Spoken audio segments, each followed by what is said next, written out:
समय ठहरा हुआ था। सती का शरीर दक्ष के यज्ञ में जल रहा था। शिव दुख से कराह रहे थे। किसने सोचा था कि दुनिया की सबसे पहली प्रेम कहानी का अंत इस प्रकार होगा। पर क्या करें, नियति का लिखा कोई नहीं टाल सकता, स्वयं भगवान भी नहीं। लेकिन यह अंत नहीं था, यह शुरुआत थी। शुरुआत थी एक अजर अमर प्रेम कहानी की, जो सदियों तक याद की जाने वाली थी। यह शुरुआत थी शिव और पार्वती की, उनके प्रेम कहानी की, एक नए युग की। तो चलिए आज की इस कथा में जानते हैं कि क्या हुआ सती की मृत्यु के बाद और कैसे मिले शिव और पार्वती। आखिर क्यों सती के बाद शिव ने पार्वती को स्वीकार किया। यह प्रेम कहानी उतनी सरल नहीं है जितनी लगती है।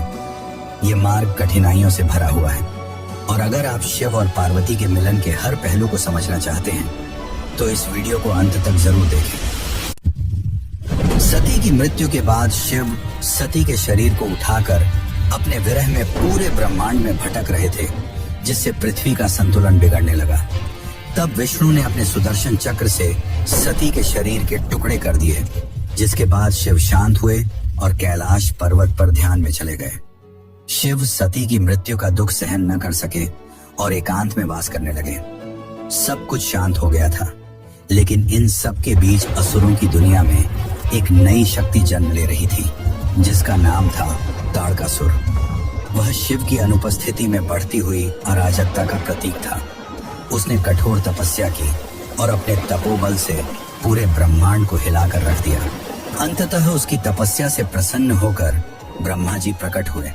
ब्रह्मा जी ने कहा, मांगो पुत्र, क्या वर चाहते हो। तब ताड़कासुर ने कहा, हे ब्रह्मदेव, मुझे ऐसा वरदान दीजिए कि मेरी मृत्यु केवल शिव जी के पुत्र के हाथों ही हो। ब्रह्मा जी ने कहा, तथास्तु। ताड़कासुर जानता था कि शिव सती के विरह में कैलाश पर तप में लीन है और कभी दूसरा विवाह नहीं करेंगे। ऐसे में उनके पुत्र होने का तो सवाल ही नहीं उठता। यह वरदान पाकर ताड़कासुर चारों ओर तबाही मचाने लगा। उसका आतंक तीनों लोकों में फैल गया। देवताओं के आश्रम जल गए, यज्ञ नष्ट हो गए और स्वर्ग भी कांप उठा। तभी सभी देवता इंद्र सहित ब्रह्मा जी के पास पहुंचे और बोले, हे ब्रह्मदेव, यदि शिव न जागे तो सृष्टि नष्ट हो जाएगी। ब्रह्मा जी ने शांत और दुखी स्वर में कहा, उसकी मृत्यु शिव जी के पुत्र के द्वारा ही संभव है, और यह तभी हो सकता है जब शक्ति पुनः जन्म ले। तब देवताओं ने निर्णय लिया, शक्ति का पुनर्जन्म होना ही होगा, क्योंकि शिव और शक्ति के मिलन के बिना न सृष्टि चल सकती है, न संतुलन बन सकता है। यहीं से शुरू होती है असली कहानी, शिव और पार्वती के मिलन की कहानी।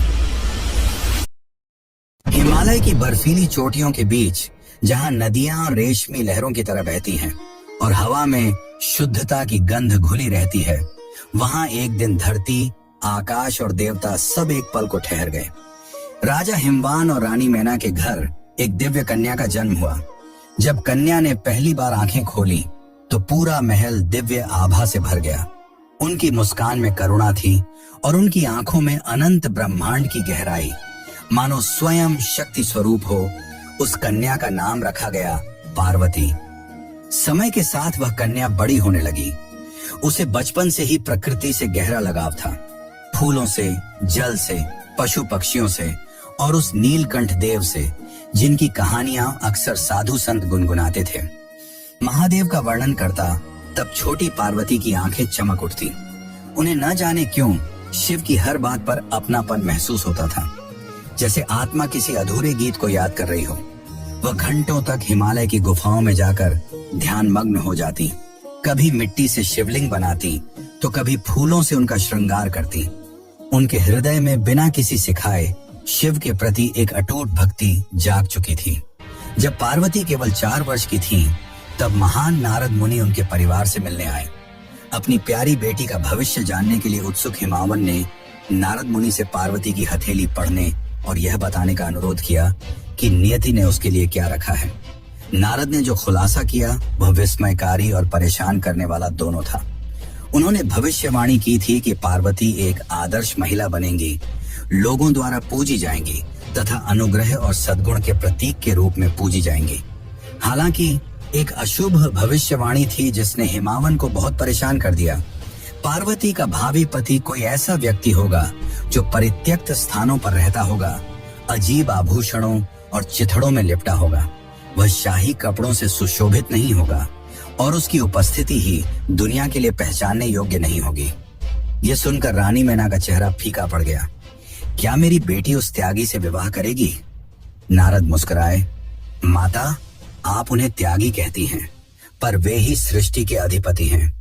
यह मिलन केवल विवाह नहीं होगा, यह ब्रह्मांड के संतुलन का पुनर्जन्म होगा। उस दिन से पार्वती के जीवन का लक्ष्य स्पष्ट हो गया। वह जानती थीं कि उनका जन्म ही शिव को पाने के लिए हुआ है। न बाल्यावस्था की इच्छाएं, न राजसी सुख, बस एक संकल्प था उनके मन में कि वह उस एक आत्मा को फिर से पाएंगी जिससे उनका संबंध जन्मों से जुड़ा है। समय बीतता गया और छोटी पार्वती अब युवावस्था में प्रवेश कर चुकी थी। उनके चेहरे पर वही शांत आभा थी जो सती के समय थी, वही निश्चल दृष्टि, वही करुणा और वही अनकहा विरह। बचपन से ही उन्होंने अपने हृदय में शिव को महसूस किया था, पर अब वह भावना एक दृढ़ संकल्प बन चुकी थी। जब उन्होंने नारद मुनि की भविष्यवाणी सुनी कि उनका भाग्य स्वयं महादेव से जुड़ा है, तो उन्होंने तय कर लिया कि यदि उनका जीवन किसी उद्देश्य के लिए बना है तो वह केवल शिव की प्राप्ति है। एक दिन पार्वती ने अपने पिता हिमवान से कहा, पिताश्री, मुझे अब राजमहल में नहीं रहना, मुझे उस मार्ग पर चलना है जहां से मैं अपने प्रभु को पा सकूं। हिमवान ने आश्चर्य से पूछा, बेटी, क्या तू उस मार्ग की कठिनाइयों को जानती है? वह मार्ग फूलों से नहीं, अग्नि से भरा है। पार्वती मुस्कुराई और बोली, पिताश्री, प्रेम जब सच्चा हो तो अग्नि भी दीपक बन जाती। और इसी दृढ़ निश्चय के साथ पार्वती ने अपना महल, वैभव और परिवार सब कुछ त्याग दिया। वह हिमालय की शीतल हवाओं को पीछे छोड़कर दक्षिण दिशा की ओर चल पड़ी, जहां साधु संतों ने उसे बताया था कि श्रृंगी तीर्थ वह स्थान है जहां तप करने से देवता भी प्रकट होते हैं। पर्वतों के बीच बर्फीली घाटियों में पार्वती ने अपना छोटा सा आश्रम बनाया। वहां न कोई सुख सुविधा थी, न कोई राजसी जीवन, बस नदियों की ध्वनि और उनके झप की गूंज। शुरुआत में उन्होंने फल और जल से अपना जीवन चलाया, पर धीरे धीरे उन्होंने हर भौतिक आवश्यकता का त्याग करना प्रारंभ किया। अब वे केवल पत्तों पर निर्भर रहने लगी। दिन के समय वे खुले आकाश के नीचे बैठकर ध्यान करती और रात को पत्थर पर लेटकर शिव का स्मरण करती। उनकी साधना इतनी गहरी थी कि उनके शरीर से प्रकाश निकलने लगा था। ऋषि मुनि जो उन्हें देखने आते कहते कि उनकी तपस्या किसी साधारण मानव की नहीं हो सकती। वर्ष बीतते गए, अब उनका जीवन केवल प्राणवायु पर निर्भर था।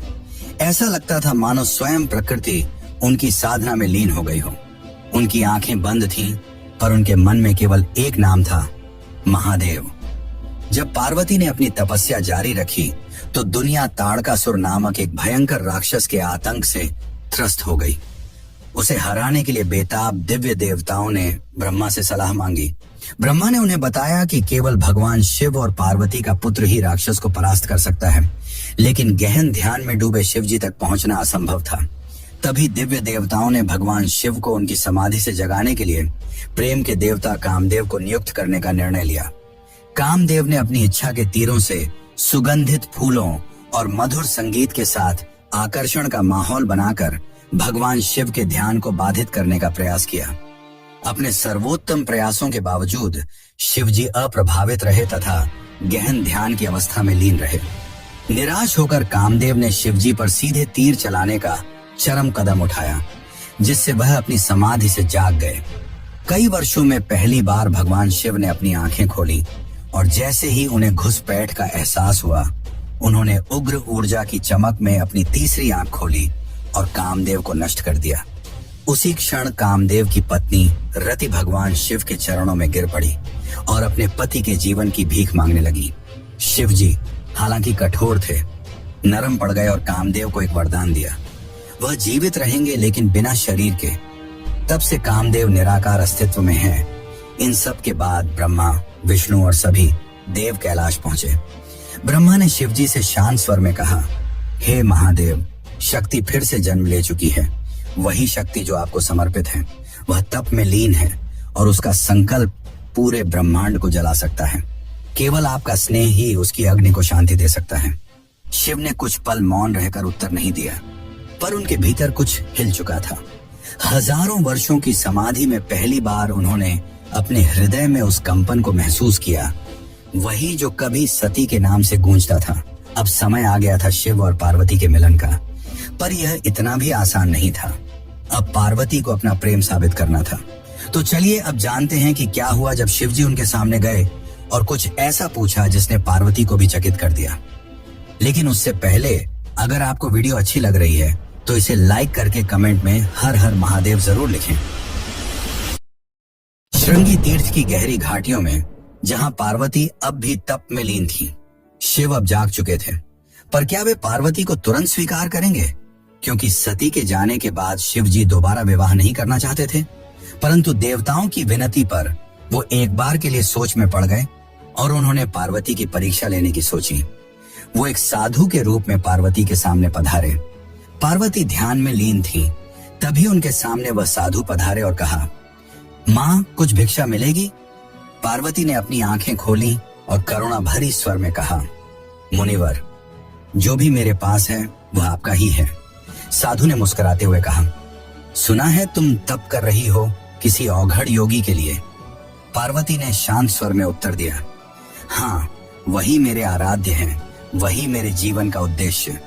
साधु हंस पड़े और कहा, अरे कन्या, तुम इतनी सुंदर, इतनी शालीन और उस योगी के लिए तप कर रही हो जो श्मशान में रहता है, जो भस्म रमाता है, जो सांपों को गले में डालता है, जो धन, वैभव और सुख से दूर भागता है। वह तुम्हारे योग्य नहीं। तुम किसी राजकुमार के योग्य हो, किसी देव के योग्य हो, न कि उस त्यागी के। क्षण भर को वायु थम गई। पार्वती की आंखें बंद थीं, पर चेहरा दृढ़ हो गया। उन्होंने धीरे से उत्तर दिया, मुनिवर, आप उस औघड़ को नहीं जाना। वही मृत्यु से परे है, वही सृष्टि का आरंभ है। वह भस्म रमाता है क्योंकि वह अहंकार को जलाकर शुद्ध करता है। वह श्मशान में रहता है क्योंकि उसे जीवन और मृत्यु का भय नहीं। वही योगी, वही त्यागी मेरा सर्वस्व है। संसार उसे त्यागा हुआ कहता है, पर मैं उसे सृष्टि का धड़कता हृदय मानती हूँ। मुनिवर हंस पड़े और कहा कि अगर उसने तुम्हें स्वीकार नहीं किया तो? पार्वती की आंखों से करुणा बह निकली, पर स्वर पहले से भी स्थिर था और पार्वती ने शांत स्वर में कहा कि प्रेम में स्वीकृति या अस्वीकृति नहीं होती, केवल समर्पण होता है। मैं उन्हें पाने के लिए नहीं, उन्हें महसूस करने के लिए जन्मी हूँ। यदि मेरा प्रेम सच्चा है तो उन्हें जागना ही होगा, क्योंकि शिव भी बिना शक्ति के अधूरे हैं। साधु उनकी यह बातें सुनकर मौन रह गया और उन्हें एहसास हुआ कि यही सती का पुनर्जन्म है। जिसके बाद वे अपने असली रूप में आए और मुस्कुराते हुए कहा, देवी, तुम्हारा प्रेम और भक्ति असली है। तुमने मुझे पाने की नहीं, समझने की साधना की है। मैं तुम्हें अपनी अर्धांगिनी के रूप में स्वीकार करता हूँ। पार्वती की आंखों में आंसू थे और चेहरे पर मुस्कान। उन्होंने हाथ जोड़कर शिवजी को प्रणाम किया। हजारों सालों बाद आज फिर वह पल आया था जब ब्रह्मांड शिव के प्रेम का साक्षी बन रहा था। लेकिन अब भी इस कहानी का आखिरी पड़ाव बाकी है और वो है शिव और पार्वती का विवाह। श्रृंगी तीर्थ की वह कथा अब पूरे ब्रह्मांड में फैल चुकी थी। हर लोक में यह चर्चा थी कि हिमवान की पुत्री पार्वती ने अपने तप से स्वयं महादेव को प्रसन्न कर लिया है। देवता प्रसन्न थे और दिशाएं भी गूंज उठी थीं कि शक्ति फिर से शिव के पास लौट आई है। जब यह समाचार हिमालय पहुंचा तो वहां उत्सव जैसा माहौल था, पर इस आनंद के बीच एक चेहरा चिंतित था, राजा हिमावन का। रानी मैना बोली, स्वामी, हमारी बेटी को वह प्राप्त हुआ जिसे पाने के लिए वह कई वर्षों से तप कर रही थी, तो अब तो सब कुछ शुभ ही होगा। हिमावन ने गहरी सांस ली। उनकी आंखों में चिंता थी। मैना, मैं प्रसन्न हूं, पर मन में एक भय भी है। जिस महादेव को सृष्टि विनाशक कहती है, जो भस्म रमाते हैं, जो श्मशान में रहते हैं, क्या वे हमारी कोमल कन्या के योग्य होंगे? क्या वह गृहस्थ जीवन निभा पाएंगे? हवा में मौन छा गया। हिमालय की बर्फीली चोटियां भी मानो उनकी चिंता को सुन रही थी। वे पिता थे और पिता का हृदय प्रेम से भरा होता है, पर उसमें डर भी होता है। उसी समय महल में एक तेजस्वी ऋषि का आगमन हुआ, ऋषि वशिष्ठ। उनके साथ कुछ देवगण भी थे, ब्रह्मा, विष्णु और कुबेर। पूरा महल उनकी आभा से आलोकित हो उठा। हिमावन ने चरणों में प्रणाम किया। स्वागत है महर्षि, किस कारण आप पधारे हैं? वशिष्ठ ने मुस्कुराते हुए कहा, राजन, हमें पता चला है कि आप अपनी पुत्री के विवाह को लेकर चिंतित हैं, पर जान लीजिए यह कोई सामान्य विवाह नहीं, यह ब्रह्मांडीय संयोग है। यह मिलन केवल दो आत्माओं का नहीं, बल्कि सृष्टि के दो मूल तत्वों का संगम है, शिव और शक्ति का पुनर्मिलन। हिमावन ने धीमे स्वर में कहा, महर्षि, मैं जानता हूं कि महादेव सृष्टि के स्वामी हैं, पर उनका जीवन तपस्या में बीतता है। क्या ऐसी विरक्ति मेरी पुत्री के लिए उपयुक्त होंगे? ब्रह्मा ने आगे बढ़कर कहा, राजन, शिव का त्याग ही उनकी महिमा है। जो सब कुछ छोड़कर भी सबका रक्षक है, वही सच्चा स्वामी है। वह भस्म नहीं रमाते, वह मोह को जलाते हैं। वे श्मशान में नहीं रहते, वे मृत्यु पर विजय का प्रतीक हैं। तुम अपनी चिंता छोड़ो, क्योंकि यह विवाह स्वयं नियति ने लिखा है। विष्णु ने मुस्कुराते हुए कहा, राजा हिमावन, याद रखो, जब शिव और शक्ति एक होते हैं तभी ब्रह्मांड संतुलित होता है। उनके मिलन से ही तारकासुर का अंत संभव होगा और सृष्टि पुनः अपने मार्ग पर लौटेगी। कुबेर ने आगे कहा, और यदि तुम्हें चिंता है कि तुम्हारी पुत्री किसी निर्धन से विवाह कर रही है, तो जान लो, शिव ही मेरे स्वामी हैं, जिनके नाम से संपत्ति का अर्थ भी पवित्र हो जाता है। वे त्याग में भी संपूर्ण हैं और तप में भी राजसी। जब वे चाहें तो समस्त ब्रह्मांड उनके चरणों में रख सकता हूं। राजा हिमावन मौन खड़े रहे। उनकी आंखों में अब भय नहीं, श्रद्धा थी। उन्होंने धीरे से कहा, तो यह निश्चय है, यह विवाह केवल मेरी पुत्री का नहीं, सृष्टि की स्थिरता का है। वशिष्ठ ने सिर झुकाकर कहा, बिल्कुल, और इस विवाह का शुभ मुहूर्त भी तय हो चुका है। जिस दिन रोहिणी नक्षत्र और बुध एक साथ मिलेंगे, उसी दिन यह ब्रह्मांडीय युगल एक होगा। उस दिन को देवता भी पावन मानेंगे और वही दिन महाविवाह के रूप में सृष्टि में अंकित रहेगा। अब चालू होने वाला है शिव और पार्वती का विवाह, पर उससे पहले शिव जी अपनी बारात लेकर आएंगे और उनकी बारात को देखकर जो हुआ उसे जानकर आप भी चौंक जाएंगे। तो चलिए अब जानते हैं आगे की कथा, लेकिन उससे पहले अगर आपको वीडियो अच्छी लग रही है तो इसे अपने मित्रों और रिश्तेदारों को भी जरूर शेयर करें। विवाह की तिथि निश्चित हो चुकी थी। शिव जो सदियों से मौन थे, अब अपने विवाह की तैयारी में थे, पर यह तैयारी संसार जैसी नहीं थी। महादेव ने अपनी जटाओं से गंगा को प्रवाहित किया, अपने शरीर पर भस्म रमाई और नागों को गले में धारण किया। उनके माथे पर त्रिपुंड भभूति चमक रही थी। यह कोई राजसी दूल्हा नहीं, एक औघड़ योगी थे, जिनके लिए वैभव का कोई अर्थ नहीं, परंतु उनकी बारात, वह तो पूरे ब्रह्मांड की सबसे अनोखी बारात बनने वाली थी। चारों दिशाओं से विचित्र प्राणी आने लगे। कोई भूत था, कोई प्रेत, कोई योगी, कोई सिद्ध, कोई नग्न था, कोई राख से ढका, कोई डमरू बजा रहा था तो कोई चिल्ला रहा था, हर हर महादेव। गंधर्वों के गीतों में अघोरियों के नृत्य घुल गए थे। शंख, डमरू, मृदंग और तांडव की ध्वनियां मिलकर एक अकल्पनीय लय बना रही थी। स्वयं विष्णु और ब्रह्मा बारात में सम्मिलित हुए। यह एक ऐसी बारात थी जिसमें देवता भी थे और दानव भी, क्योंकि शिव सबके हैं, किसी वर्ग के नहीं। बारात जब हिमालय की ओर चली तो आकाश रंगों से भर गया। पुष्पों की वर्षा हो रही थी, पर्वत झूम रहे थे और चारों ओर केवल एक ही नाम, बोलो बम बम भोले। लेकिन जैसे ही यह अनोखी बारात हिमावन के महल के समीप पहुंची, वहां का दृश्य कुछ और था। महल में मंगल गीत गूंज रहे थे, स्त्रियां आरती की थाल सजाए खड़ी थी, पर जब उन्होंने शिव की बारात देखी, उनके चेहरों से रंग उड़ गए। भस्म रमाए भूत, कंकालों की माला पहने प्रेत और विचित्र रूपों वाले योगी, यह दृश्य भयावह था। मैना देवी का चेहरा पीला पड़ गया। उन्होंने घबराकर कहा, स्वामी हिमावन, यह कैसी बारात है? क्या यही वह वर है जिसके लिए हमारी पुत्री ने तप किया? रानी मैना की आंखों में भय था।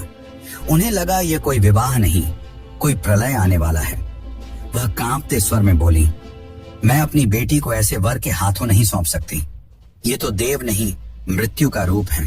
पार्वती शांत थी, उनके चेहरे पर एक गहरी मुस्कान थी।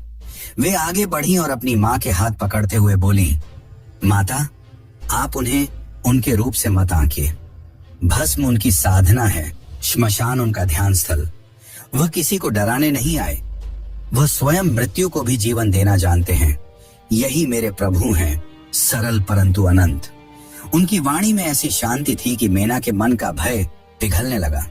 तभी पार्वती ने धीरे से कैलाश की दिशा में देखा और विनम्रता से कहा, प्रभु, आपकी बारात तो दिव्यता से भरी है, परंतु मेरी माता का हृदय भय से कांप रहा है।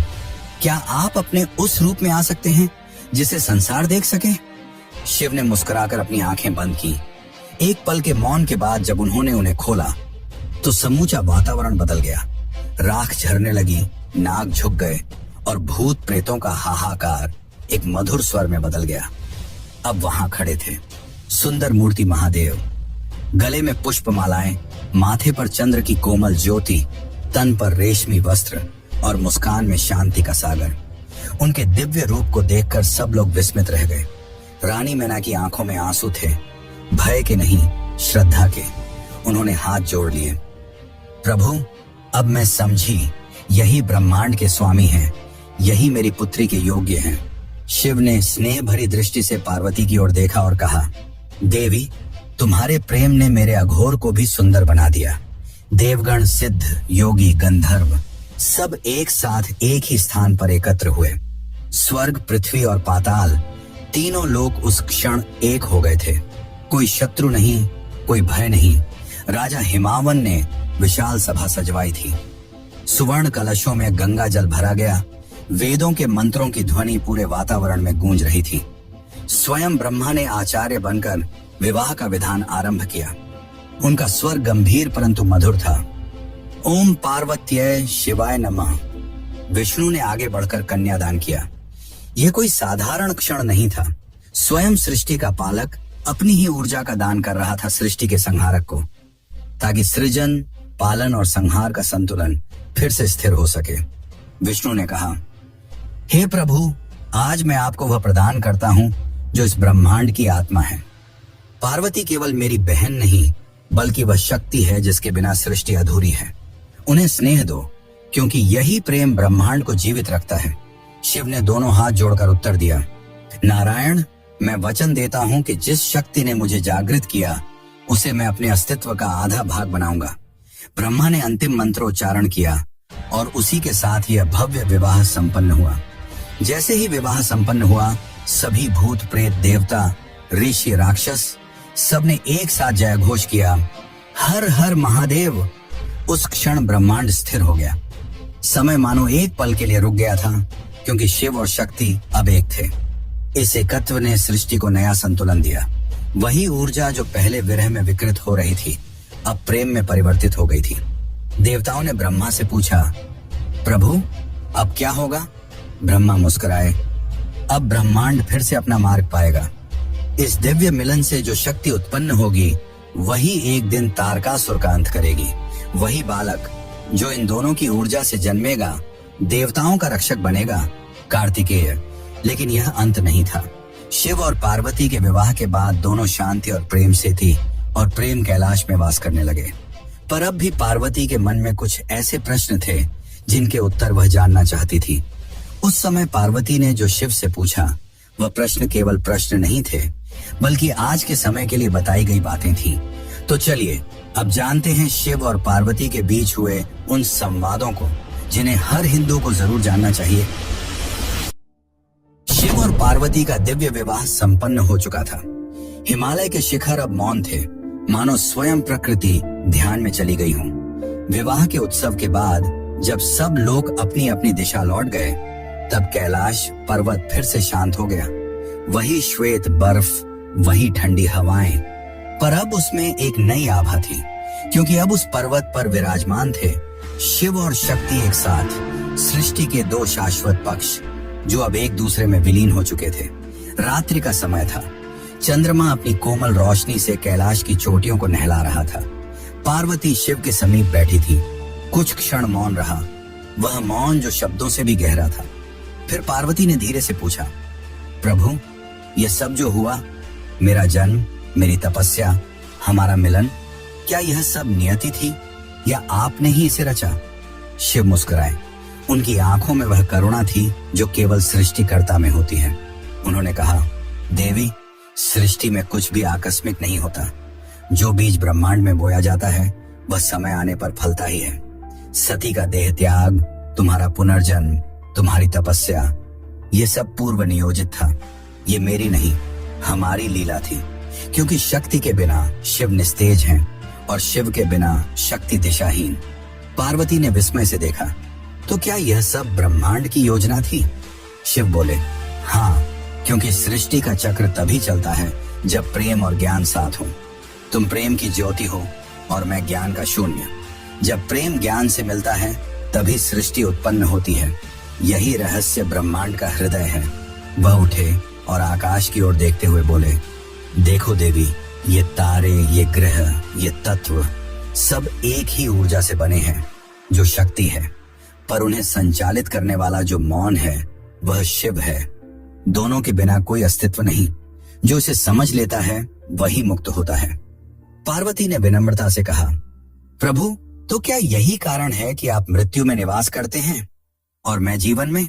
शिव ने धीरे से मुस्कुराते हुए उत्तर दिया, हाँ, क्योंकि मृत्यु और जीवन दो नहीं हैं, एक ही सत्य के दो रूप हैं। एक अंत का अनुभव करता है, दूसरा आरंभ का। और जब यह समझ आ जाती है कि दोनों एक ही हैं, तभी मोक्ष होता है। शिव ने पार्वती की ओर देखा और कहा, देवी, यही ज्ञान एक दिन मनुष्यों को मिलेगा। जब मन की लहरें शांत होंगी तब आत्मा यह सत्य देखेगी कि बाहर कुछ नहीं, सब भीतर ही है। यही विज्ञान भैरव तंत्र का बीज है जो एक दिन संसार को बताएगा कि ध्यान, प्रेम और शून्यता सब एक ही द्वार की ओर ले जाते हैं। पार्वती की आंखों में आंसू थे, पर वे आंसू आनंद के थे। उन्होंने कहा, प्रभु, मैं चाहती हूँ कि यह ज्ञान केवल देवताओं तक सीमित न रहे, यह हर जीव तक पहुँचे, ताकि मनुष्य जान सके कि प्रेम ही परम सत्य है। शिव ने उत्तर दिया, और वही होगा देवी। मैं यह ज्ञान तुम्हारे माध्यम से प्रकट करूंगा। जब तुम प्रश्न करोगी मैं उत्तर दूंगा, और उन्हीं प्रश्नों से जन्म लेंगे शिव सूत्र, जो सृष्टि के सबसे गूढ़ रहस्यों का मार्गदर्शन बनेंगे। उस रात शिव और पार्वती के बीच का संवाद केवल दो आत्माओं के बीच नहीं था, वह संवाद था ब्रह्मांड और उसकी चेतना के बीच। वह रात्रि कभी समाप्त नहीं हुई, क्योंकि उसके शब्द आज भी गूंजते हैं, मंदिरों के घंटों में, ऋषियों की ध्यानस्थता में, और हर उस हृदय में जो सच्चे प्रेम और ज्ञान की खोज में है। और तभी आकाश में एक आहट हुई। मंद स्वर में वही मंत्र गूंजा जो ब्रह्मांड का शाश्वत सत्य है, शिवोहम शक्ति रस में। मैं ही शिव हूं और मैं ही शक्ति हूं।